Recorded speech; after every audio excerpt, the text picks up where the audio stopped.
Chers frères et sœurs, parlons maintenant des caractéristiques des faux prophètes. Alléluia. Nous voulons parler des caractéristiques maintenant des faux prophètes, comment les reconnaître. Alléluia. Et nous allons parcourir toute la Bible pour voir là où il est mentionné le mot faux prophète. Alléluia. Nous savons que dans l'Ancien Testament comme dans le Nouveau Testament, il y a de nombreux prophètes qui ont été créés par des hommes et on sait que ce ne sont pas de vrais prophètes. Et Jésus même nous l'avait déjà averti dans le livre de Matthieu 24 qu'il aura vraiment de faux prophètes dans la fin des temps. Alléluia. Et il nous dit encore dans le livre de Matthieu 7 que nous pouvons les reconnaître par leurs fruits. Donc petit à petit, nous allons essayer de voir la vie de ces faux prophètes-là pour pouvoir détecter les caractéristiques des faux prophètes. Donc, pour ne pas dire récapituler, mais nous allons parler des véritables prophètes qui sont choisis de Dieu, appelés par Dieu. Dieu peut automatiquement passer par quelqu'un comme on a vu Élie. Dieu a dit à Élie d'aller mettre l'onction sur Élisée. Alléluia. Donc Dieu peut susciter des hommes pour pouvoir aussi choisir d'autres prophètes. Alléluia. Il parle de la part de Dieu, inspiré de la part de Dieu. Alléluia. On a vu les caractéristiques, c'était des gens qui prêchaient, c'était des gens aussi qui étaient dans la parole, qui étaient beaucoup dans la parole. Ça c'est une caractéristique aussi des véritables prophètes. Alléluia, qui mangeait beaucoup la parole. Quand vous allez voir dans le livre de Daniel 9, on voit que Daniel était un prophète, mais il a vu par les livres que 70 ans devaient s'écouler. Alléluia, il n'a pas vu cela par des visions et des révélations, mais il a vu aussi par la parole, il a vu par les livres. Alléluia. Donc, il est important que un véritable prophète soit ancré dans la parole de Dieu. Il ne dit rien en dehors de la parole de Dieu. Un prophète qui va venir vous parler sans la parole de Dieu, frère, ne l'écoutez pas, rejetez-le automatiquement. Alléluia. Donc, on a vu les caractéristiques de ces véritables prophètes qui étaient solitaires, qui étaient persécutés, qui étaient aussi remplis d'amour. Alléluia. Une caractéristique, ils étaient remplis de foi. On a vu le premier prophète qui était Abraham, même si Jude 14 nous parle d'Enoch. Alléluia. Donc, il y a eu beaucoup de prophètes. Le véritable prophète dont a mentionné Moïse, qui était aussi un prophète. On a vu que c'était le véritable prophète Jésus-Christ de Nazareth. Alléluia. Donc, nous avons essayé de parler, alléluia, de certains prophètes. Et par eux, nous avons essayé, par la grâce de Dieu, nous avons essayé de parler un peu, de décortiquer par les caractères, quelques caractéristiques des véritables prophètes. Donc, qu'est-ce que nous pouvons dire? Un véritable prophète, c'est un porte-parole de Dieu. Alléluia.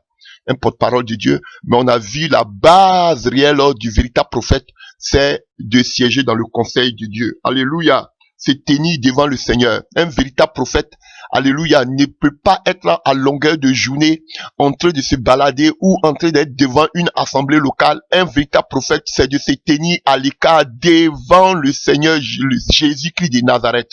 Et on sait, voilà. Donc, c'est ça un véritable prophète. Et un véritable prophète, son champ d'action va au-delà de l'église locale. On a vu que la prophétie, alléluia, quelqu'un qui prophétise n'est pas véritablement un prophète. Le fait de prophétiser ne fait pas de toi un prophète. Le don de prophétie, c'est un don. Et le ministère prophétique, on sait que c'est un ministère. Alléluia. Donc le ministère prophétique va au-delà de la prophétie. Alléluia. Voilà, donc on a vu plusieurs personnes, tout le monde peut avoir la grâce de prophétiser. On a vu, mais ça fait pas d'eux des prophètes. Alléluia. Vous prenez par exemple comme ça, dans le livre de Samuel, alléluia, on nous parle de Saül qui a prophétisé, mais Saül n'était pas un prophète. Il a prophétisé, mais n'était pas un prophète. Alléluia. Quand vous prenez le livre des Actes des Apôtres 19, comme ça, la Bible nous dit que Paul arrive à Éphèse et il y avait des gens qui étaient baptisés. Et la Bible dit qu'il a prié pour qu'ils reçoivent le Saint-Esprit. Ils étaient environ 12 personnes et ces 12 personnes environ ont tous prophétisé. Mais ils n'étaient pas des prophètes. Ils avaient seulement eu la grâce de prophétiser. Donc le fait de prophétiser dans l'assemblée ne fait pas de toi un prophète. Alléluia. Si tu as une grâce de prophétiser, ça fait pas de toi un prophète. Alléluia. Donc la prophétie, elle vient pour l'église locale. Alléluia. Donc comme nous dit Paul dans le livre de 1 Corinthiens 14 à partir du verset 3, il nous dit que celui qui prophétise au contraire parle aux hommes, les édifie, les exhorte et les console. différent du ministère prophétique. Le ministère prophétique, son champ d'œuvre va au-delà de l'église locale. Qu'on appelle, on a vu que comme ça, la vie de Jérémie, ce sont des gens qui ont parlé plus, même aux rois, aux païens, alléluia, au pays qui entourait, au pays qui ne connaissait pas le Seigneur, qui était aux alentours d'Israël. On voit Daniel qui a parlé à Nebuchadnezzar. C'était des gens qui parlaient à des gens qui n'étaient pas chrétiens. Ils peuvent parler à une personne individuelle, ils peuvent parler à une nation, ils peuvent parler à des rois, ils peuvent parler aussi à des chrétiens. Le champ d'œuvre va au-delà de l'église locale.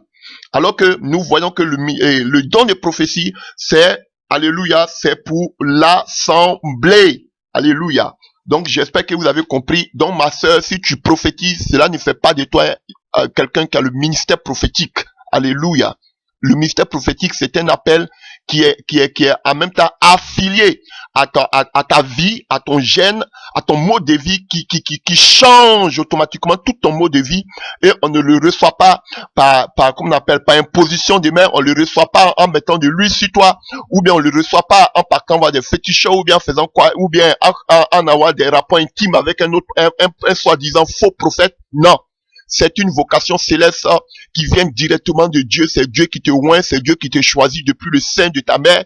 Comme il a dit à Jérémie, depuis le sein de ta mère, je t'avais déjà oint, je t'avais déjà choisi. Alléluia, comme prophète des nations. Alléluia. Donc, c'est ce que je peux dire pour résumer. Alléluia. Et nous avons parlé de beaucoup de choses par rapport à ce qui concerne véritablement le prophète. Nous avons parlé aussi du côté du songe et des visions. Alléluia. Et là aussi, je voudrais dire quelque chose avant de continuer. Alléluia. On voit que Dieu parle, on a vu dans le livre de Nombre. Alléluia.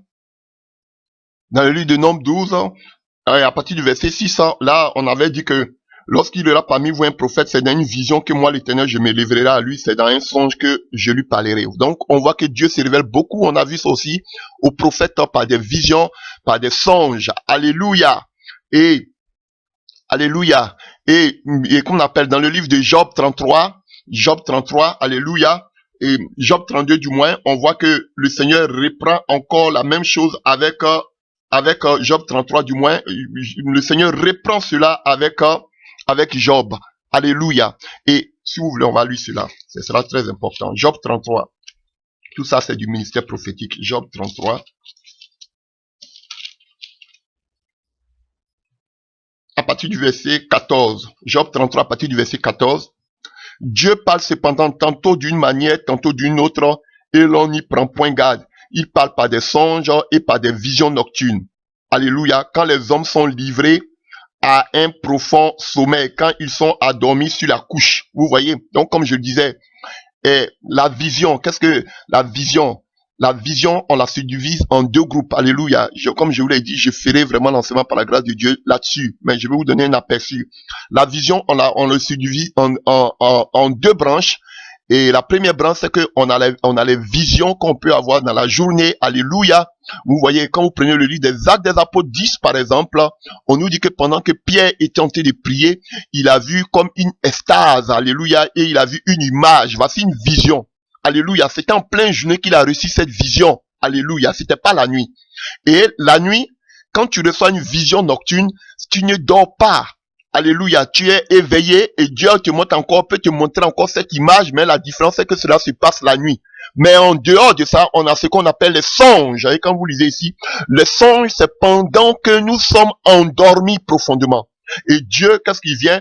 Il vient mettre le sceau à ses instructions pour nous enseigner. Mais le songe, c'est pendant qu'on dort qu'on reçoit des songes. Mais les visions, tu peux regarder comme ça dans la journée et Dieu t'ouvre les yeux, tu vois une vision. Comme on voit avec Pierre dans le livre des Actes des Apôtres, dans le livre des Actes des Apôtres 10.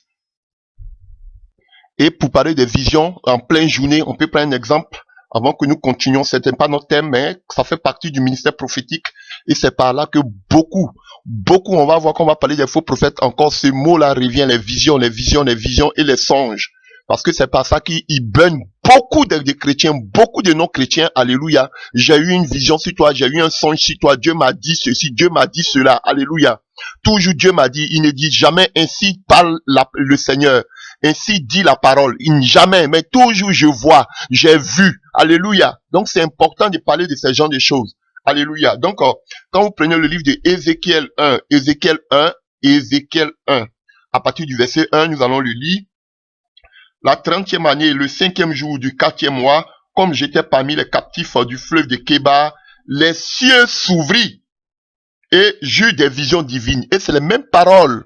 C'est les mêmes paroles quand vous allez voir, quand on peut prendre le livre des Actes des Apôtres 10 avec Pierre, c'est les mêmes paroles. Les cieux s'ouvrirent, j'eus des visions divines. Alléluia. Vous comprenez?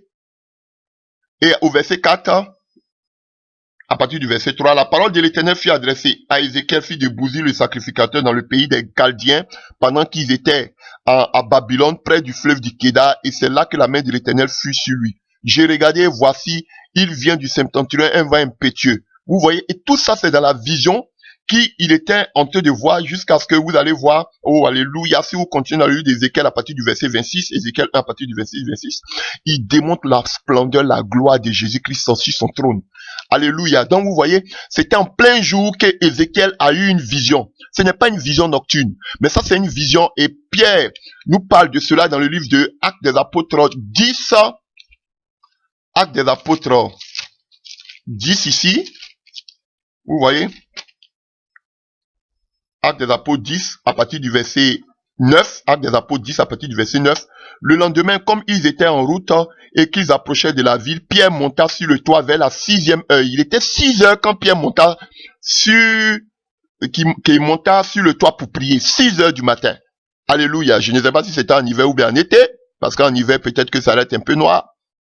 Mais la Bible ne nous mentionne pas cela. Donc, il partait à 6 heures pour prier. Et la Bible dit que il eut faim, il voulut manger. Pendant qu'on lui préparait à manger, il tomba en extase. Et il vit le ciel ouvert. Vous avez vu, c'est la même chose ici. Il vit le ciel ouvert et un objet semblable à une grande nappe attachée à les 4 coins. Et le Seigneur me met quelque chose encore en cœur. C'est la même image que lorsque les Syriens ont commencé à entourer le peuple de Dieu, Élisée a dit au Seigneur, ouvre les yeux si tu pouvais lui ouvrir les yeux pour qu'il puisse voir. Alléluia. Alléluia. Et nous pouvons le voir, si vous voulez, dans le livre de 2 Rois 6. 2 Rois 6, à partir du verset 15. Le serviteur de l'homme de Dieu s'éleva de bon matin et sortit. Le serviteur d'Élisée s'éleva de bon matin. Alléluia. Le serviteur de l'homme de Dieu s'éleva de bon matin et sortit, et voici une troupe entourait la ville avec les chevaux et les chars. Et le serviteur dit à l'homme de Dieu, ah mon Seigneur, comment ferons-nous? Il répondit, ne crains point, car ceux qui sont avec nous sont plus nombreux que ceux qui sont avec eux. Élisée pria et dit, Éternel, ouvre ses yeux pour qu'il voie. Et l'Éternel ouvrit les yeux du serviteur et qui vit la montagne pleine de chevaux et de chars de feu autour d'Élisée. Alléluia. Vous voyez, on dit il s'est levé de bon matin. Donc c'était pas la nuit qu'il a eu cela, mais c'était de bon matin, c'était une vision. Et Dieu ouvre le ciel. Alléluia, les yeux. Regardez encore une autre image. Pendant que, oh, c'est pas mon sujet, mais je sais pas, je suis dessus. Vous pouvez voir l'autre image pendant qu'on tuait, on était en train de tuer et Étienne. Alléluia. Nous pouvons voir que Étienne a eu une vision et il a vu les cieux ouverts. Alléluia. Alléluia. Donc, vous pouvez le voir dans le livre des Actes des Apôtres 7, à partir du verset 54. En entendant ces paroles, ils étaient furieux dans leur cœur et ils grinçaient des dents contre lui. Mais Étienne, rempli du Saint-Esprit et fixant les regards vers le ciel, vit la gloire de Dieu, de Jésus debout à la droite de Dieu. Alléluia. Vous voyez? Voici, je vois les cieux ouverts et le Fils de l'homme debout à la droite de Dieu. Vous avez compris?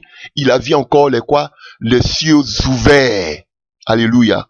Donc, de temps on dit, ah, on a vu Jésus à la droite de Dieu le Père, donc il n'y a pas Dieu, donc il y a Dieu le Père, Dieu le Fils, Dieu le Saint-Esprit. Ce serait un prochain thème, la divinité de Jésus. On va parler de ce passage.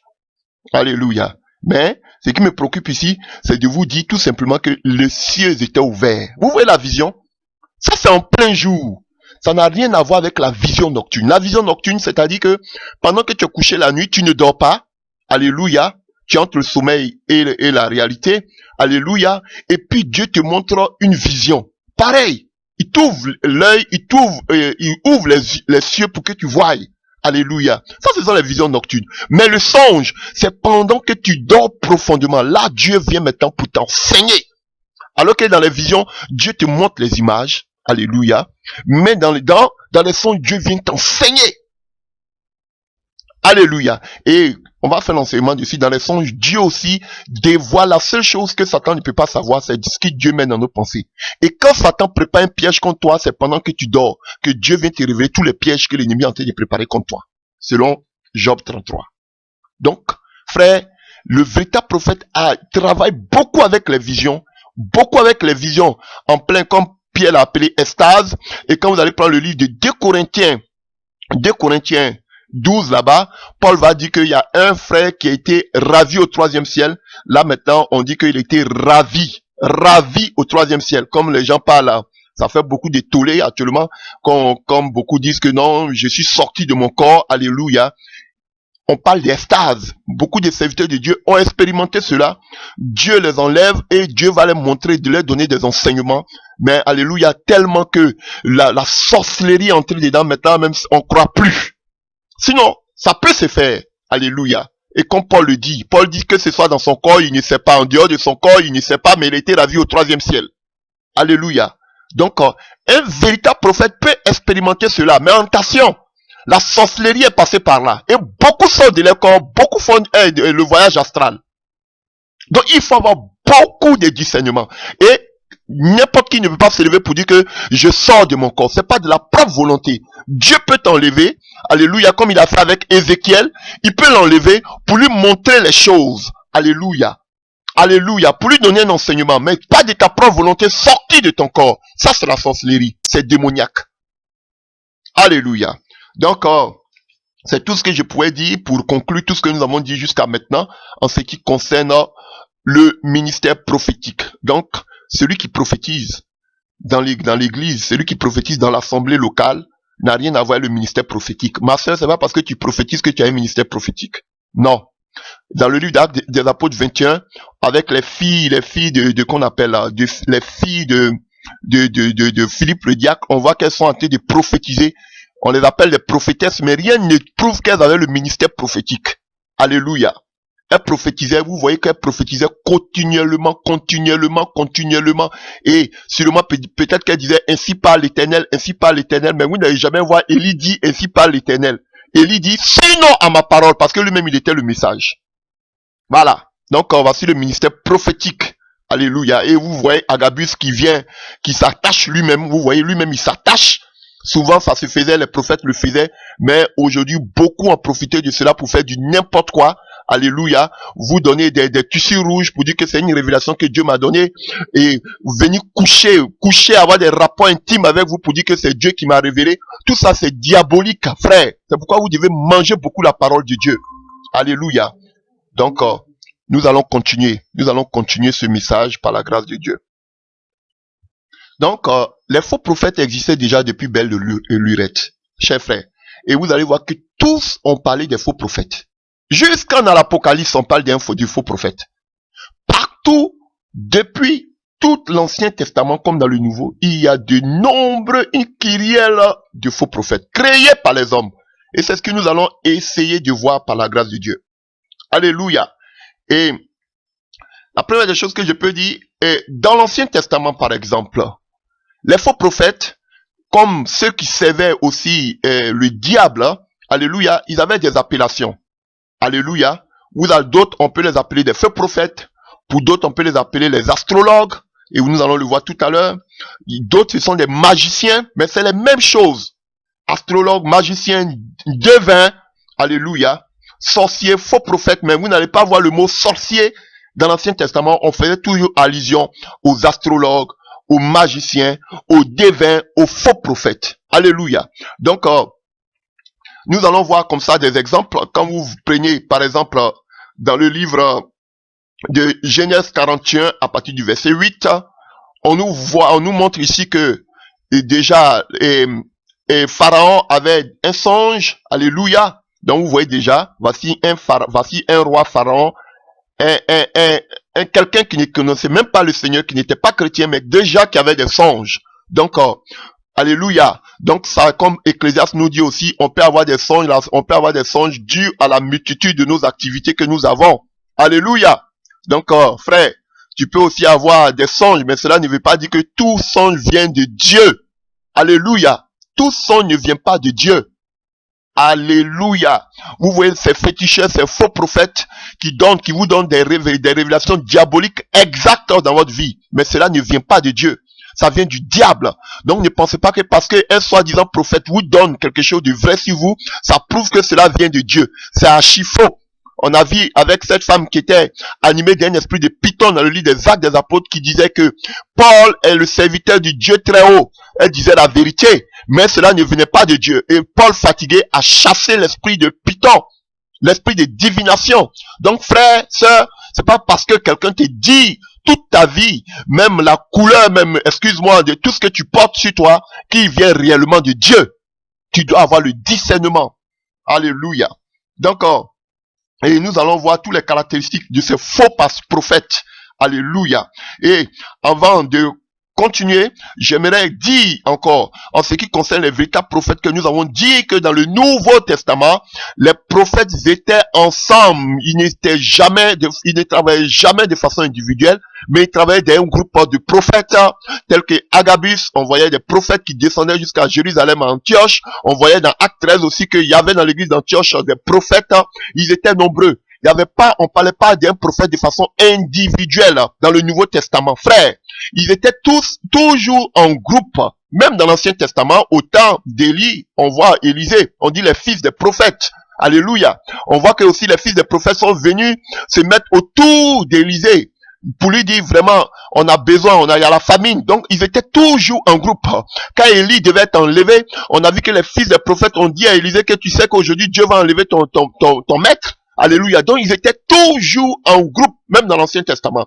Aujourd'hui, on les voit en détail. Et vous n'avez jamais vu de la Genèse, de qu'on appelle, même je dirais de la Genèse à l'Apocalypse. C'est vrai que Dieu avait suscité des prophètes comme Samuel, qui étaient des juges. Alléluia. Mais vous n'allez jamais voir. On a vu que Moïse était prophète qui a dirigé le peuple d'Israël. Même dans le Nouveau Testament, après la Pentecôte. Alléluia. Après que l'église fut donnée par la grâce de Dieu, vous ne verrez jamais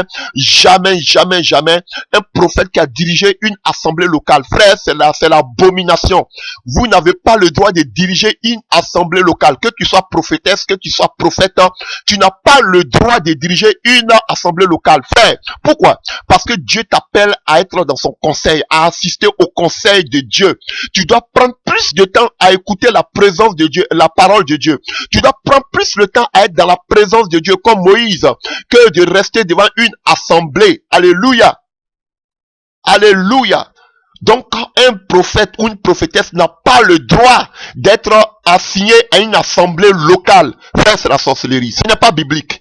Ce n'est pas biblique. Donc, frère, si tu es prophète, tu dis que tu es prophète réellement de Dieu, vraiment, d'abord, même si tu étais vraiment prophète de Dieu, peut-être que c'est l'ignorance. Sinon, si tu étais prophète de Dieu, Dieu allait te dire même d'arrêter de diriger une église locale. Si tu étais vraiment prophète de Dieu, peut-être que Dieu t'a parlé, peut-être que tu n'as pas obéi. Mais je te le dis aujourd'hui, bibliquement, c'est inadmissible de voir un prophète diriger une église locale. Ça ne se fait pas. Tu n'as pas le droit d'avoir une église locale. Tu tapes ton but, ton travail, c'est de te mettre devant la présence de Dieu pour que Dieu te dirige, Dieu t'inspire, pour que Dieu te donne un message en fin dans des temps. Alléluia, le message de la repentance, le message du retour du Seigneur, de l'enlèvement. Alléluia, et une révélation fraîche. Alléluia, parce que dans ces temps comme dans les temps derniers dans lesquels nous vivons, nous avons plus que jamais besoin des paroles fraîches qui émanent des prophètes. Alléluia, des véritables prophètes. Pas des prophètes qui se mettent comme des gourous, qui prennent après des sobriquets ou bien je ne sais que quoi, des noms, des archibishops, des bishops, ils sont prophètes, après ils deviennent des archibishops, des bishops. C'est la sorcellerie. Quittez au devant de ces assemblées locales, babylonisées. Vous avez besoin d'aller devant la présence de Dieu. Voici le rôle d'un véritable prophète. Alléluia. Donc, nous voyons dans le livre de Genèse 41, La Bible nous parle déjà de Pharaon qui avait aussi des devins, qui avait des astrologues, des magiciens. Lorsque il a eu le songe, la Bible nous dit qu'il a appelé tous ces devins pour qu'ils puissent expliquer le songe qu'il avait eu. Alléluia, dans le livre de Genèse 41, à partir du verset 8. Le matin, Pharaon eut l'esprit agité et il fit appeler tous les magiciens et tous les sages de l'Égypte. Il leur raconta ses songes, mais personne ne put les expliquer à Pharaon. Vous voyez, donc pour vous dire, alléluia, on a vu que un véritable prophète, Dieu lui révèle les secrets. Alléluia. Quand je regarde la vie de Daniel, alléluia. Daniel, quelqu'un comme Nebuchadnezzar qui a fait un songe. Alléluia. Personne, lui seul, il a fait son songe la nuit. Mais il demande à ce qu'on lui rappelle le songe que lui-même il a eu. Alléluia. On va le voir tout à l'heure, plus tard qu'on va parler de Daniel. Mais on nous dit, la Bible nous dit que les gens, même les astrologues, les magiciens de Nebuchadnezzar, ont dit que personne sur la terre ne peut expliquer cela. Toi-même, tu as eu ton songe la nuit. Tu demandes que nous, on n'a qu'à te rappeler le songe que toi, tu as eu la nuit. Ils ont dit, personne ne peut le faire, personne ne peut t'expliquer sur la terre. Alléluia. Mais vous allez voir le Saint-Esprit, quand on va parler du Saint-Esprit, la Bible dit que on nous a parlé de Daniel qui a l'esprit du Dieu supérieur. Alléluia. Qui révèle même le songe que même le roi Nebuchadnezzar a eu. Frère, c'est comme ça. Et ici, on nous dit que, ils ont dit qu'on ne peut pas expliquer cela. Pour vous dire que les faux prophètes sont limités. Ils sont limités. Pourquoi? Parce que l'inspiration ne vient pas du Dieu suprême. Alléluia. Donc ici, on nous dit que ils n'ont pas pu expliquer. On nous parle des magiciens de Pharaon. Alléluia. Vous voyez. Les magiciens, il fait appeler tous les sages de l'Égypte. Alléluia. Mais personne. Donc vous voyez, c'était des faux prophètes. Alléluia. Et on continue. Quand vous voyez encore, on continue dans le livre toujours de Exode. Alléluia. Dans le livre d'Exode 7. Exode 7, ça maintenant, c'était au temps maintenant de Moïse. Exode 7, à partir du verset 1. Voici ce que l'Éternel dit. L'Éternel dit à Moïse, vois, je te fais Dieu pour Pharaon et Aaron ton frère sera ton prophète. Donc, Dieu, l'Éternel a fait de Moïse un Dieu pour Pharaon. Alléluia. Et, qui était son prophète? Son frère. Donc, Aaron disait ce que son frère, qui est Dieu, pouvait dire à Pharaon. Est-ce que vous comprenez? Donc, Moïse était devenu Dieu pour Pharaon. Et il était devenu Dieu pour Pharaon, mais Aaron était devenu le prophète de Moïse. Voici la prophétie. Voici le prophète. Alléluia. Voilà. Donc, quand on prend au verset 8, l'Éternel dit à Moïse et à Aaron, si Pharaon vous parle et vous dites, faites un miracle, tu diras à Aaron, prends ta verge et jette-la devant Pharaon. Elle deviendra un serpent. Moïse et Aaron allèrent auprès de Pharaon et ils firent ce que l'Éternel avait ordonné. Aaron jeta sa verge devant Pharaon et devant ses serviteurs et elle devint un serpent. Mais Pharaon appela des sages et des enchanteurs. Vous voyez, un mot sort ici encore, des enchanteurs, des enchanteurs. Et cet enchantement, vous allez le voir plus tard dans le Nouveau Testament, avec un soi-disant Simon le magicien. On va beaucoup parler sur lui. Alléluia. Donc, mais Pharaon appela les sages et les enchanteurs et les magiciens de l'Égypte. Eux aussi en firent autant par leurs enchantements. Ils jetaient tous leurs verges et ils devinrent des serpents. Et la verge d'Aaron engloutit leurs verges. Le cœur de Pharaon s'endurcit et n'écoutait point Moïse et Aaron selon ce que l'Éternel avait dit. Alléluia. Les œuvres d'enchantement viennent des œuvres occultes. Alléluia. Dieu ne fait pas d'enchantement. C'est l'esprit de divination qui fait les enchantements. Alléluia, frère. Donc, on voit ici que déjà, eux aussi, ils avaient le pouvoir. Donc, ne vous étonnez pas qu'aussi que les faux prophètes aient des pouvoirs.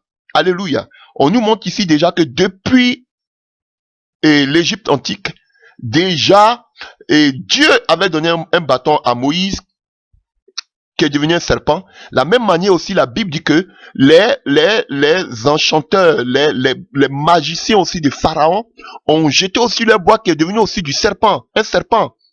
Alléluia, je ne vais pas parler aujourd'hui du serpent parce que le serpent était une divinité, alléluia, en Égypte, alléluia. Donc, vous voyez, donc ils adoraient beaucoup le serpent, ils adoraient beaucoup le serpent. Donc ce n'est pas pour rien que Dieu a transformé le bois de Moïse en serpent.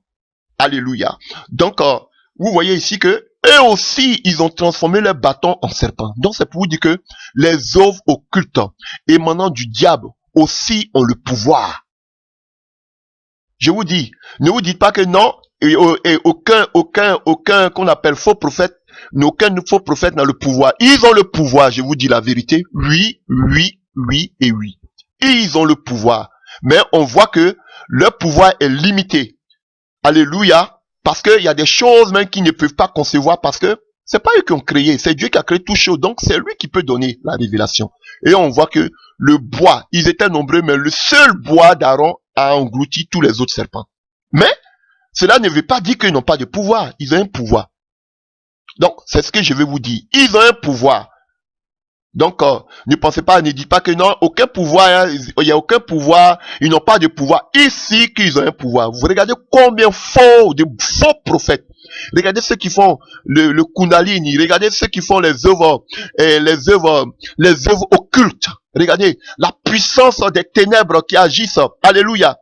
D'autres même guérissent des malades. On va le voir. Ils font marcher aussi ils font marcher aussi qu'on appelle les estropiés, ils guérissent aussi. Alléluia. Ils ont ce pouvoir, oh oui. Mais Dieu nous a donné le Saint-Esprit afin de discerner. Et par les fruits, vous pouvez savoir s'ils sont de Dieu ou pas. Alléluia. Et quand vous continuez aussi à prendre le livre d'Exode 9, à partir du verset 11, on a vu que les magiciens ne purent paraître devant Moïse à cause des ulcères, car les ulcères étaient sur les magiciens comme sur tous les Égyptiens. Alléluia. Vous voyez? Donc, Dieu a frappé même les magiciens, les sorciers, les faux prophètes de Pharaon. Alléluia. Mais il existait. Mais vous voyez? Donc, c'est ce que je dis toujours. Alléluia. Je vous dis pas de le faire si vous n'avez pas cette caution du Dieu. Mais les faux prophètes, frères, on les affronte par la puissance de Dieu. Par la puissance de Dieu qu'on les affronte. C'est vrai. Ézéchiel a crié. Jérémie a crié. Dieu même disait à Jérémie, va crier à Jérusalem. Ésaïe a crié. Jean-Baptiste a crié. Alléluia. Mais en dehors de cela, il faut les combattre par la puissance de Dieu. Vous voyez, c'est la même chose ici. Et même les prophètes, les faux prophètes, étaient dans la confusion. Quand les plaies tombaient, eux aussi ils étaient victimes de ces plaies. Pourtant, c'était des prophètes. Mais il y a prophète et il y a prophète. Alléluia. Alléluia. Si tu es un véritable prophète de Dieu, si tu es un élu de Dieu, véritablement, tu peux mettre la confusion dans le camp des faux prophètes. Alléluia. On va voir Élie qui était seul au milieu de 900 faux prophètes. Alléluia. Mais il les a tous tués.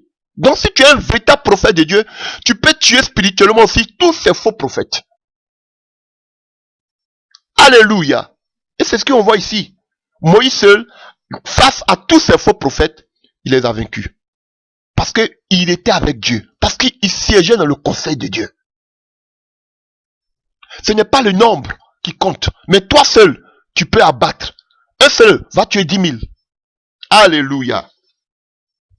Les prophètes ont de tout temps existé depuis l'Ancien Testament. Et c'était tellement une préoccupation pour le Seigneur, même qu'il a même donné des ordonnances. Alléluia, à Moïse. Voyons cela dans le livre de Deutéronome. Deutéronome 18, verset 9 à 22. Deutéronome 18. Alléluia. Alléluia. Deutéronome 18, à partir du verset 9. Vous voyez, vous voyez, quand vous prenez à partir du verset 9, Deutéronome 18, du verset 9 au verset 14, le titre c'est la divination et la magie. Et juste au verset 15, du verset 9 à 14, c'est la divination et la magie. Au verset 15, on nous parle des prophètes. Donc vous voyez, il y avait une copie des choses de Dieu. Du prophétisme. Alléluia. Et la copie, parce que Satan copie tout. Alléluia. Dieu nous a envoyé la prophétie, lui il a envoyé quoi? La divination. Alléluia. Il copie tout. Donc, comme Dieu a amené des prophètes, lui aussi il a amené la divination et la magie. Alléluia. Et comme Dieu a amené la parole de Dieu, nous allons le voir, il a amené aussi la théologie, qui était une initiation diabolique grecque. On va le voir avec ce fils du diable qu'on appelle Simon le magicien. Alléluia. Donc lisons. Deutéronome 18, à partir du verset 9. Lorsque tu seras entré dans le pays que l'Éternel ton Dieu te donne, tu n'apprendras point à imiter les abominations de ces nations-là. Quand on ne trouve chez toi personne qui fit passer son fils ou sa fille par le feu, personne qui exerce le métier de devin, d'astrologue, d'augure, de magicien. Donc vous qui aimez l'astrologie, c'est diabolique. On dit toi tu es, je sais pas quoi, tu es Python ou bien je sais pas il y a quoi même. Tu es Python, tu es Gémeaux ou bien tu es Capricorne ou bien je sais pas quoi, tu es Poisson. Ha, frère, toi Dieu t'a créé pour dominer sur tout ça là. Toi tu es encore dans ce genre de choses. Dieu t'a créé pour dominer sur tout ça là. Alléluia. Et toi tu t'identifies aux animaux. Oh, chrétien. Tu n'es même pas chrétien. Si tu crois à l'astrologie, tu n'es même pas chrétien. Alléluia. Alléluia. Donc, personne qui exerce le métier de divin, d'astrologue, d'augure, de magicien. C'est partout. Vous pouvez le voir aussi. La même chose dans le livre de Lévitique 18. On nous parle des mêmes choses. Alléluia. Mais je voudrais continuer. Alléluia. La même chose, vous pouvez le voir là-bas. Mais, au verset 11, il nous parle. On revient au verset 12. Qu'on ne trouve chez toi personne qui fasse passer son fils ou sa fille par le feu, personne qui exerce le métier de divin, d'astrologue, d'augure, de magicien, d'enchanteur, personne qui consulte ceux qui invoquent les morts. Alléluia. Des esprits qui disent les bonnes aventures, personne qui interroge les morts. Car quiconque fait ces choses est en abomination à l'Éternel, et c'est à cause de ces abominations que l'Éternel ton Dieu va chasser ces nations devant toi. Alléluia. Tu seras entièrement en lui, à l'Éternel ton Dieu, car ces nations que tu chasseras écoutent les astrologues et les devins, mais toi, l'Éternel ton Dieu ne le permet pas. Toi, tu dois écouter l'Éternel ton Dieu. Alléluia. Les diseurs de bonne aventure. Alléluia. Ils peuvent te prendre la main, te voir dans la main, te dire ce que sera ton avenir. Les diseurs de bonne aventure. Ils se sont mis comme des prophètes. Regardez ces prophètes aujourd'hui, ce sont les diseurs de bonne aventure. Ces faux prophètes aujourd'hui. Ce sont des diseurs de bonne aventure. Alléluia. Des enchanteurs. Des personnes qui invoquent les esprits de mort. Qui interrogent les morts. Alléluia. Non, je dors, mais je vois mon grand-père ou ma grand-mère qui vient me parler la nuit. Frère, ce sont des esprits de mort. Ou bien qui viennent te dire, bon, et vous voyez, il y a des pays comme ça. Tel qu'au Cameroun, il y a une... Alléluia. Il y a une ethnie qu'on appelle les Bamileke qui adorent beaucoup les morts. Qui ont même qu'on appelle les tombeaux même dans la cour familiale. Qui font des cérémonies. Des libations à ces morts-là. Alléluia. Mais c'est l'abomination, frère. Ou bien dans les îles, les zombies. Alléluia. Vous voyez, il y a des gens qui vénèrent les morts. Mais c'est diabolique. Vous ne devez pas le faire. Non, il est venu me donner les instructions. Il m'a dit qui à la base de la destruction dans la famille. Et puis c'est la vérité. Frère, c'est les morts. C'est les œuvres occultes. Ce n'est pas Dieu qui le fait. C'est ténébreux. Alléluia. Ou bien, vous allez voir comme ça que dans des familles, regardez bien, beaucoup qui se disent aujourd'hui des prophétesses qui prophétisent. Regardez-les. Vous allez voir souvent, ils vont vous dire que dans notre famille, tout le monde a le don de prophète, tout le monde a le don de voir. Nous tous on voit dans notre famille. C'est diabolique. C'est diabolique. Nous tous on voit. Mon papa voyait, donc moi aussi je vois. Alléluia. C'est diabolique. Le don de Dieu n'est pas héréditaire. Le don que Dieu te donne n'est pas une question de famille. Non, moi j'ai eu, ma maman voyait, moi je vois, mes enfants vont voir, mes arrière-petits-enfants doivent voir. Frère, c'est diabolique. Alléluia. Donc, vous voyez? Donc, quiconque fait ce genre de choses est en abomination à l'Éternel. Le Seigneur savait que ces choses-là allaient arriver. Alléluia. Tout ça, c'est diabolique. L'astrologie, tout ça, c'est diabolique. Les disait de bonnes aventures, c'est diabolique. Comme ces faux prophètes aujourd'hui qui vous disent de bonnes aventures. C'est que vous voulez écouter des choses mielleuses à vos oreilles, selon 2 Timothée. Des choses mielleuses que vous voulez écouter. Ce sont des diseurs de bonnes aventures. Ils ne vous donnent pas la parole biblique. Ils vous disent seulement ce que vous voulez. Alléluia. Comment réussir, comment avoir un mari, comment avoir la prospérité. Alléluia. C'est tout. Des diseurs de bonnes aventures, c'est faux prophètes. Alléluia. Et juste au verset 15, l'Éternel ton Dieu te suscitera du milieu de toi, d'entre les frères, un prophète comme moi. Jésus-Christ de Nazareth. Voilà pourquoi les musulmans vous disent que Jésus est un prophète. Il répondra ici à la demande que tu fis à l'Éternel ton Dieu à Horeb le jour de l'assemblée quand tu disais que je n'entends plus la voix de l'Éternel mon Dieu et que je ne vois plus ce grand feu afin de ne pas mourir. L'Éternel me dit, ce qu'ils ont dit est bien. Je les susciterai du milieu de leurs frères un prophète comme toi. Je mettrai mes paroles dans sa bouche et il leur dira tout ce que je lui recommanderai. Voici un véritable prophète. Voici un véritable prophète. Le Seigneur fait quoi? Le Seigneur met ses paroles dans sa bouche et il lui dit tout ce que le Seigneur lui dit de dire. Mais lorsque aujourd'hui ces prophètes que vous voyez, c'est Dieu qui met la parole dans les bouches. Frère, c'est comment je pourrais dire? Qu'est-ce qu'il donne dans les bouches? On va voir plus tard. Vous allez voir que c'est les choses de ce monde. On va voir dans le livre de Genèse. La Bible dit que il prophétisait, le faux prophète prophétisait quoi? Des esprits impurs qui sortaient de sa bouche. Ces faux prophètes ont des esprits impurs qui sortent de leur bouche. C'est pas l'Éternel qui parle par les bouches, mais des esprits impurs comme le faux prophète. On le verra dans le livre de l'Apocalypse. Alléluia.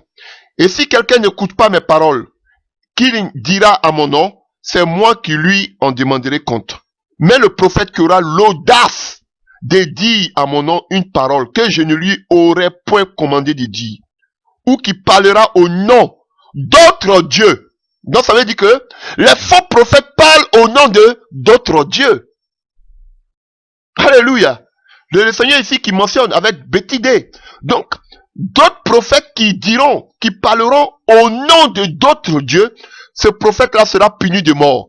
Donc, frère, regardez de nos jours, cette kyrielle de faux prophètes, alléluia, cette panoplie de faux prophètes, alléluia, s'ils étaient au temps de Moïse, ils étaient tous morts.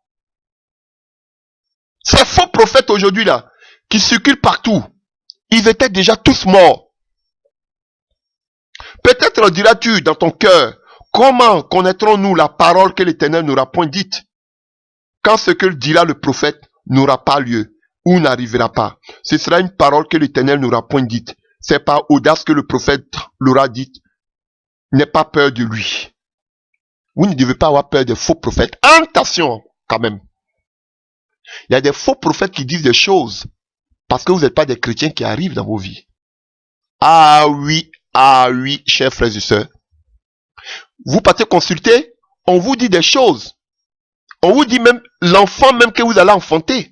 Si il est féminin ou même masculin, ils vous même le disent. Et quand vous accouchez, vous voyez ça textuellement, mais ça ne vient pas de Dieu. Faites beaucoup attention, et le discernement. Et on va essayer de ça qu'on a en train de parler, essayer de décortiquer par la grâce de Dieu pour que vos yeux soient ouverts, les écailles tombent.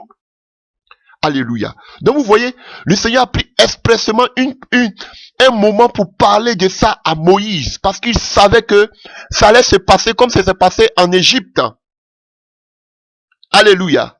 Et on le voit par la suite. Alléluia. Avec Élie, au temps d'Élie. Nous le voyons. Prenons le livre de 1 roi 16. Alléluia. Alléluia. 1 Roi 16, à partir du verset 29, on peut lire. 1 Roi 16, à partir du verset 29. Achab, fils d'Omri, régna sur Israël la 38e année d'Asa, roi de Juda. Achab, fils d'Omri, régna 22 ans sur Israël à Samarie. Achab, fils d'Omri, fit ce qui est mal aux yeux de l'Éternel, plus que tous ceux qui avaient été avant lui. Et comme si ce était pour lui peu de choses de se livrer au péché de Jéroboam, fils de Nébat, il prit pour femme Jézabel, fils d'Edbal. Edbal qui signifie l'homme de Baal. Alléluia, serviteur de Baal, Edbal, qui était le père de Jézabel, qui était un prêtre, un faux prophète de Baal. Dieu permettra que je parle du Dieu de Sidon contre le Dieu d'Israël. Ça, c'est un de mes thèmes. On va mieux décortiquer ça. Alléluia. Alléluia. Donc, Edbal, qui signifie l'homme de Baal, était un faux prophète, un prêtre de Baal. Alléluia. C'est Dieu cananéen. Alléluia. Et je vous ai dit tantôt que Baal avait les mêmes attributs que le Dieu d'Israël. Voilà pourquoi Dieu a défié Baal sur lui-même ses propres bases. Alléluia. Et on va le voir. On va le voir. Et si vous voyez Élie que Dieu a amené Élie spécialement que pour combattre Baal. Élie, serviteur de l'Éternel d'Israël. Alléluia. Donc, vous voyez, il a marié Jézabel, fille d'Edbal, roi des Sidoniens, et il alla servir Baal et se prosterner devant lui. Il éva un autel à Baal dans la maison de Baal qu'il bâtit à Samarie. Et il fit une idole à Astarté. Alléluia. Parce qu'Astarté, c'était la femme de Baal. Non, c'était pas la femme de Baal parce que Baal était le fils. Alléluia. Mais tout cela, nous allons le voir. Alléluia. Donc, Achab fit plus encore que tous les rois d'Israël qui avaient été avant lui pour hériter l'Éternel, le Dieu d'Israël. Alléluia. Donc, vous voyez, ce que Moïse avait prédit, le Seigneur avait dit à Moïse, voici ce qu'on voit ici. Frère. Et à partir de cet homme, à partir de son alliance avec Jézabel, frère, l'abomination. Alléluia. Ils adoraient déjà. Mais c'est accentué à partir de Achab, à partir de Jézabel. Elle avait des prophètes. Elle avait des faux prophètes de Baal. Baal leur promettait la protection. Baal leur promettait la fécondité. Baal leur promettait qu'on appelle la prospérité. Baal était un dieu de la prospérité. Alléluia. Comme ces faux prophètes aujourd'hui qui prophétisent par Baal, qui prophétisent rien que pour avoir des gains. Et on va voir. Alléluia. Donc Baal était un dieu de la fécondité, de l'abondance, de la prospérité. Qu'aujourd'hui ces faux prophètes sont en train de prêcher. Qui disent que eux ne doivent pas être pauvres. Abomination. C'est un message du diable. Alléluia. Je vous le dis. Je vous le dis. Eux ne doivent pas être pauvres. Donc, alléluia. Donc, qu'est-ce que vous allez dire par rapport aux Européens? Voilà pourquoi ils nous disent toujours que c'est en Afrique qu'on a besoin de prêcher Dieu. Parce que eux, ils sont déjà riches. Donc, vous voulez montrer que le message de Dieu, c'est la richesse. Quand Dieu t'appelle, quand tu es chrétien, tu dois être riche. C'est une abomination. Une abomination. Alléluia. Et voilà la raison pour laquelle vous devez commencer à prêcher le salut, la croix, le retour du Seigneur, la vie après la mort. Qu'est-ce qui se passe après la mort? Mais si vous dites que quand on est enfant de Dieu, on doit être prospère, regardez tous ces gens qui sont prospères dans le monde, ils ne sont pas chrétiens. Les plus riches. Dis-moi, Bill Gates, il est chrétien? Dites-moi, tous ces musulmans, ils sont chrétiens? Mais ils sont les plus riches. Donc c'est l'abomination de dire que quand on est chrétien, forcément on doit être riche. La pauvreté est une. Vous pouvez me dire la pauvreté. Oui, c'est une. Vous pouvez me dire que la pauvreté, c'est qu'on appelle, c'est une malédiction. Alléluia. Mais tant que je vais adorer Dieu, Dieu prendra soin toujours de moi. Alléluia. Pendant que Jésus nous dit que son royaume n'est pas de ce monde, qu'il va nous préparer une place. Alléluia. Vous vous dites que non, le ciel est sur la terre. Mais vous êtes des abominables prophètes. des prophètes de Baal. Vous, au temps de Moïse, on avait déjà coupé vos coups, vous tous. Faux prophètes. Alléluia. Donc, frère, à partir de cette alliance d'Achab, on a vu comment l'abomination entrait en Israël. Alléluia. Et elle avait le culot, cette femme-là, cette Jézabel-là, cette prêtresse. Alléluia. On a vu qu'elle a tué plusieurs vrais prophètes de l'Éternel. Alléluia. On prend au 1 roi 18. 1 roi 18. 1 roi 18. 1 roi 18. La famine, à partir du verset 3, la famine était grande à Samarie et Achab fit appeler Abdias, chef de sa maison. Or, Abdias craignait beaucoup l'Éternel. Et au verset 4, et lorsque Jézabel exterminait les prophètes de l'Éternel, Abdias prit 100 prophètes qu'il cacha 50 par 50 dans une caverne et les avait nourris de pain et d'eau. Donc ça veut dire que Jézabel avait le kilo de tuer les véritables prophètes de Dieu. Voilà pourquoi Dieu a appelé spécialement Élie, le Tishbite, on ne sait même pas d'où vient, serviteur de l'Éternel d'Israël, pour combattre, pour arrêter cette hémorragie, cette gangrène, alléluia, cette persécution qui s'élevait contre les véritables prophètes de l'Éternel. Vous voyez, et quand elle a tué les véritables prophètes de Dieu, elle a établi des faux prophètes de Baal à la place des vrais prophètes. Alléluia. Donc frère, la situation spirituelle en Israël au temps d'Élie était catastrophique. Frère, le peuple était désorienté. Le peuple était arrivé à un carrefour. Il ne savait pas qui était le véritable Dieu. Je vous dis la vérité. Frère, c'était difficile. Et on le voit. Prenons le livre de 1 roi 18, on reste là. Alléluia. À partir du verset 19. À partir du verset 18. Élie répondit, je ne trouve point Israël. C'est toi au contraire et la maison de ton père, puisque vous avez abandonné les commandements de l'Éternel et que tu es allé après les Baals. Élie parle comme ça à Achab. Verset 19. Fais maintenant rassembler tout Israël auprès de moi à la montagne du Carmel, et aussi les 450 prophètes du Baal et les 400 prophètes d'Astarté, qui mangent à la table de Jézabel. Donc, vous voyez, ils avaient le culot de manger, oh Jésus, à la table de Jézabel, c'est 950 faux prophètes. Frère, regardez comment ils étaient nombreux. Ils mangeaient à la table de Jézabel, du roi d'Israël. Alléluia. Achab envoyait les messagers vers tous les enfants d'Israël et il rassembla les prophètes à la montagne du Carmel. Alors Élie s'approcha de tout le peuple et dit, jusqu'à quand vous clocherez-vous des deux côtés? Donc le peuple d'Israël clochait. Alléluia. Ils étaient indécis. Ils étaient arrivés à un carrefour, ils ne savaient pas quel est le véritable Dieu. Baal ou le Dieu d'Israël. Alléluia. Comme Gédéon le pouvait le dire, on a entendu que Dieu a fait des exploits avec nos aïeux dans le désert, mais pourquoi nous sommes actuellement là, sous la domination des Madianites? Donc, ils avaient écouté des histoires, ce que Dieu avait fait avec les aïeux. Mais ils ne voyaient pas cela, ils ne vivaient pas cela. Cette génération-là. Alléluia. Verset 21. Alors Élie s'approcha de tout le peuple et dit, jusqu'à quand clocherez-vous des deux côtés? Si l'Éternel est Dieu, allez après lui. Si c'est Baal, allez après lui. Le peuple ne répondit rien. Alléluia. Voici la situation morose que vivait le peuple d'Israël. Alléluia.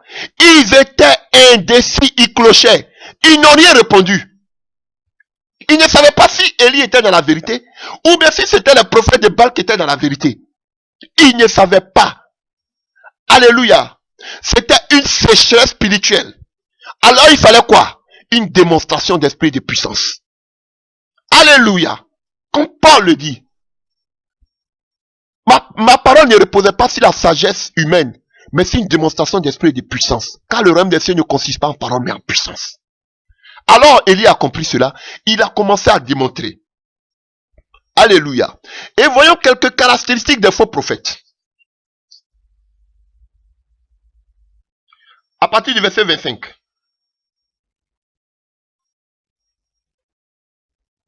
Élie dit au prophète de Baal, choisissez pour vous l'un des taureaux, préparez les premiers car vous êtes les plus nombreux.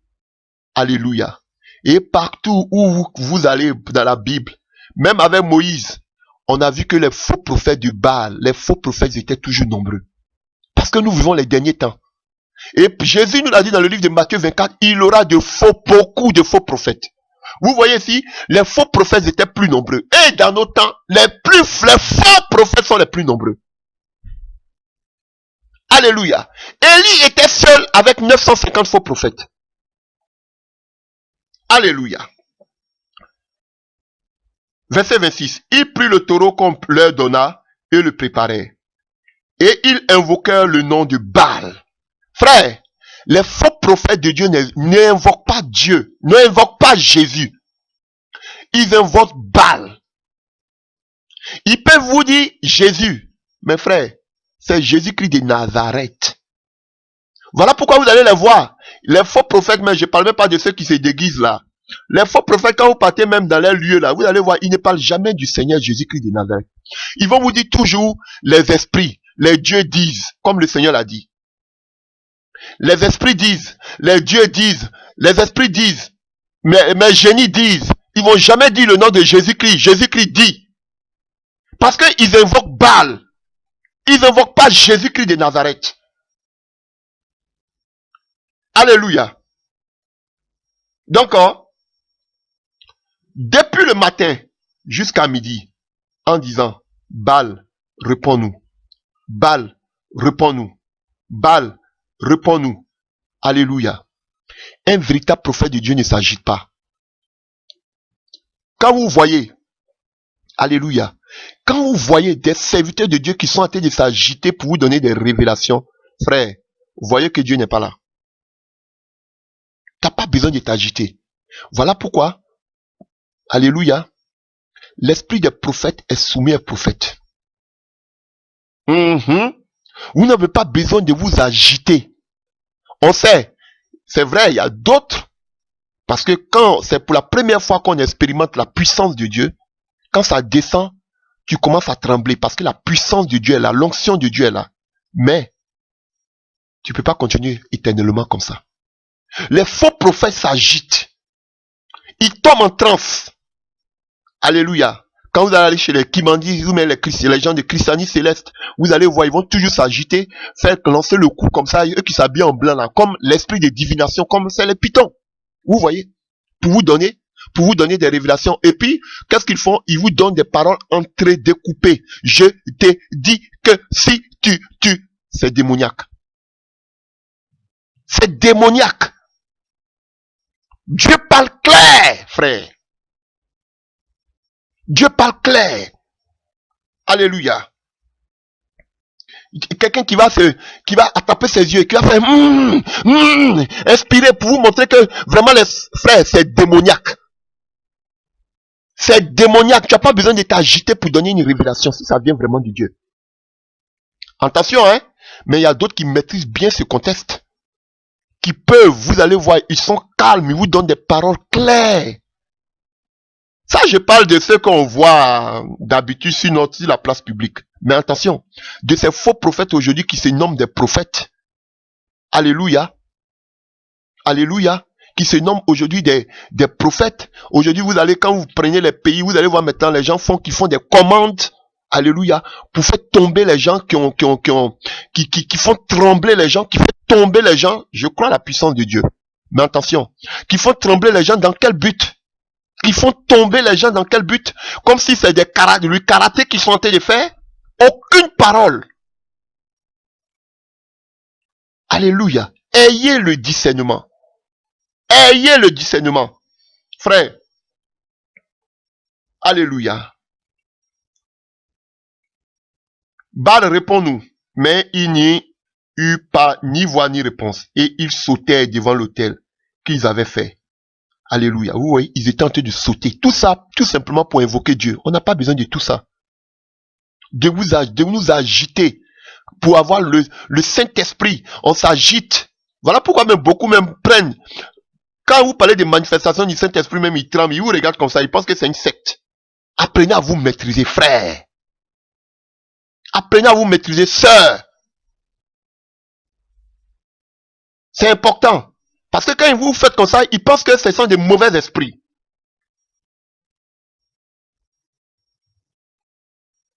À midi, Élie se moqua d'eux et dit, criez à haute voix, puisqu'il est Dieu.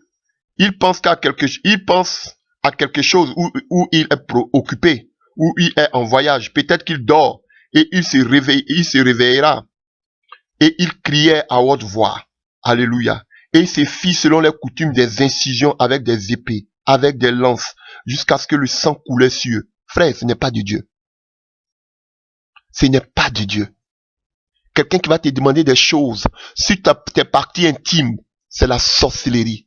Un prophète qui va te dire, attends, faut que j'ai des rapports sexuels avec toi pour que tu puisses avoir tout ce que tu demandes. C'est l'abomination. Alléluia. Des gens qui font des danses de vaudou. Vous les appelez des prophètes, ce ne sont pas des prophètes. Des gens qui s'habillent, qui ont des habits spéciaux.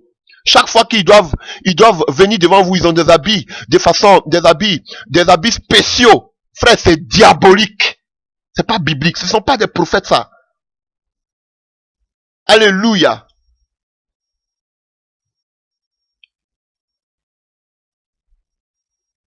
Alléluia.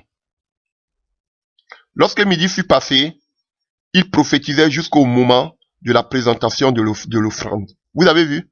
On dit lorsque midi fut passé, il prophétisait jusqu'au moment de la présentation de l'offrande. Pourquoi on parle de midi? Parce que le soleil est au zénith. Alléluia. Le soleil est au zénith. Ils ont des transes diaboliques. Les gens qui tombent en transe pour dire que c'est Dieu qui sont en train de nous parler, c'est diabolique.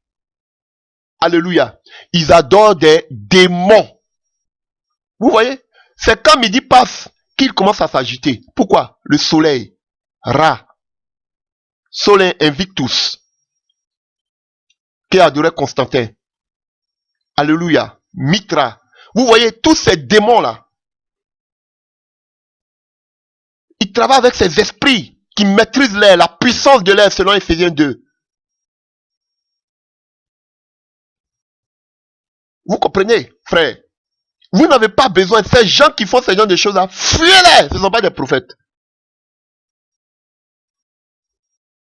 Alléluia. Ou mais te dit, salue-moi, salue-moi, salue-moi. Faut me saluer. J'ai salué comme c'est un faux prophète. Parce que je l'ai défié. Mais je n'étais même pas allé pour prier. J'étais allé seulement pour voir. Mais il m'a envoûté la main. À Paris. Salue-moi, salue-moi. Quand il dit salut comme ça, c'est pour prendre ton pouce spirituel. Ne les saluez pas, frère. Ne les saluez pas. Ils vont vous donner de l'eau, du sel, venant du Jourdain. Vous n'avez pas besoin de tout ça, frère. C'est diabolique.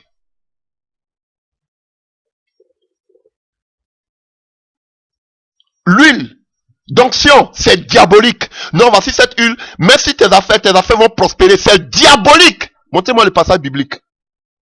Non, je sais, mon père spirituel m'a donné de l'huile. Faut que je mette sur mes affaires. À partir d'aujourd'hui, depuis que j'ai mis ça sur mes affaires ont commencé à prospérer. C'est diabolique. Je répète, c'est diabolique. On vous reconnaîtra à vos fruits. On va vous reconnaître à partir de vos fruits. C'est vous-même vos bouches qui parlent. C'est diabolique. C'est l'huile que tu as besoin pour faire prospérer toutes tes activités. C'est diabolique, frère.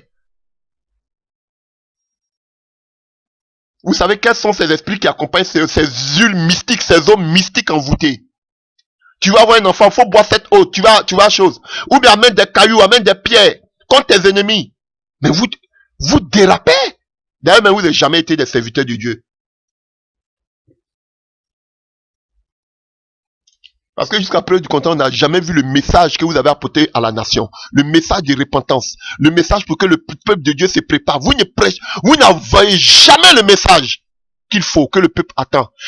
Dans ce moment de famine, dans ce moment de crise spirituelle, on ne vous voit pas. Vous prophétisez seulement que la prospérité, on arrive à là. Alléluia. Donc, ici déjà, on a vu quelques caractéristiques déjà des faux prophètes. Alléluia. Je ne vais pas m'appesantir, m'attarder sur le comportement du véritable prophète de Dieu qui est Élie. C'est pas mon sujet maintenant, c'est de parler des faux prophètes. Et nous voyons déjà, par les manières de faire, les agissements, nous pouvons identifier. Alléluia. Pouvons identifier. Donc, ma sœur, si vous, dans votre famille, tout le monde voit là, repentez-vous. Vous avez besoin de délivrance. Frère, je vous le dis, j'ai connu je connais beaucoup de personnes qui n'ont pas fait décréter des anciens mystiques, des anciens sorciers, alléluia, qui voyaient dans le monde occulte, alléluia, qui n'ont pas fait la délivrance, aujourd'hui qui ont pris parce qu'ils voient, ils ont ces visions diaboliques, ils voient, et ils ont pris la couverture de prophètes, dont les parents étaient des grands idolâtres, dont les parents étaient des grands féticheurs, et comme ils voient, j'avais un ici avec moi. Il partait dans ces églises-là, on lui disait, mais tu es un grand prophète. Quand je priais, le Saint-Esprit me révèle qu'il fait la sorcellerie. Frère, je vous dis, même où je suis, le Saint-Esprit a démasqué une personne même qui était là. Elle est la conseillère du pasteur. Le pasteur ne sait même pas qu'elle fait la sorcellerie. On dit, elle est prophétesse dans cette assemblée. Je n'attrape pas les sorciers, hein, je vous dis la vérité. Moi, je crains Dieu. C'est tout. Et ce frère qui faisait les œuvres occultes, quand il partait dans ces églises, on disait que c'est un prophète. Je lui ai dit, mais tu as besoin de délivrance parce que pendant qu'on prie, lui, il sort de son corps. Il fait un voyage astral et puis il tourne au milieu de nous. Frère, je vous dis, on a vu beaucoup de choses dans les assemblées. Vous savez combien de sorciers que vous appelez prophètes sont des sorciers? Alléluia. Et ce frère-là, pendant qu'on entendait, quand je lui ai dit, tu fais les œuvres occultes, frère, il a commencé à fuir. Il m'a persécuté. Quand je l'ai pris, il m'a dit, oui, moi c'est mon grand-père qui m'a donné, mais mon grand-père, lui, il était contre la sorcellerie, il mangeait pas la viande humaine, il parlait de la parole de Dieu, mais c'est lui qui m'a donné. On n'initie pas pour avoir la prophétie, pour être prophète. Frère, c'est pas les initiations mystiques. Frère, il a reconnu. On a prié, il dit, depuis qu'il est né, beaucoup de serviteurs de Dieu ont prié pour lui, il n'a jamais rien ressenti. Mais le jour où j'ai prié, il a vu la main de Dieu. C'était un prophète. On l'appelait prophète, il donnait des révélations. Ils sont nombreux comme ça dans ces églises. Des anciens sorciers qui ne se sont pas repentis, qui prennent le couvercle de prophète. Ils sont nombreux. Faites beaucoup attention. Alléluia. Et la nuit, pendant que vous dormez, ils se retrouvent dans vos maisons, dans vos chambres à coucher. Souvent même, ils viennent coucher, avoir des rapports sexuels avec vous la nuit. Comme des maris de nuit. C'est diabolique. Ah, j'ai dit à tous ceux avec qui j'ai pris, je leur ai dit, hey, si vous voyez que mon visage, quelqu'un qui prend mon visage pour venir avoir des rapports sexuels avec vous, ne dites pas que c'est moi. Je vous dis la vérité. Je suis, moi là, frère, c'est pas moi. Alléluia. Et ici, ils veulent de vous là, ils n'ont qu'à venir là, dans la journée payer la dot. Et je dis, je suis contre la dot aussi. Venir se présenter devant la famille. Au lieu de venir toujours la nuit. Alléluia. On continue. Alors, écoutez la réaction de Jézabel en 1 roi 19. 1 roi 19 à partir du verset 1. Achab rapporta à Jézabel tout ce qu'avait fait Élie et comment il avait tué par l'épée tous les prophètes. Jézabel envoyait un message à Élie pour lui dire que les dieux me traitent. Elle n'a pas dit que Dieu, mais que les dieux, parce qu'ils avaient tellement de dieux. Que les dieux me traitent dans toutes les rigueurs si demain à cette heure je ne fais de ta vie ce que tu as fait à chacun d'eux. Alléluia. Vous voyez, les véritables prophètes sont persécutés. Parce qu'il a osé défier tous ces faux prophètes qui les a tués. Aujourd'hui, la reine mère de la sorcellerie s'est levée contre lui. Alléluia. Voici des véritables prophètes. Vous dites, vous êtes des prophètes, on ne sent même pas qu'il y a des prophètes. Alléluia. Prophète, Élie, lui seul a bouleversé qu'on appelle son temps. Alléluia. Vous êtes des prophètes. Et puis, dans ce temps, des vaches maigres spirituelles dans lesquelles nous sommes, on n'attend aucun prophète qui se lève pour dénoncer l'abomination, pour dénoncer Babylone, pour dénoncer, qu'on appelle ces abominations qui sont entrées aujourd'hui dans l'œuvre de Dieu, pour dénoncer tous ces faux prophètes, pour parler de la repentance, pour parler du retour du Seigneur. On ne voit aucun prophète. Alors que les véritables prophètes sont des trompettes. Alléluia. Puisque le Seigneur a dit à Esaïe de crier, a dit à Ézéchiel de crier, a dit à Jérémie de crier, Jean-Baptiste a crié. Vous ne criez jamais, mais vous criez sur l'argent des gens. Faux prophète.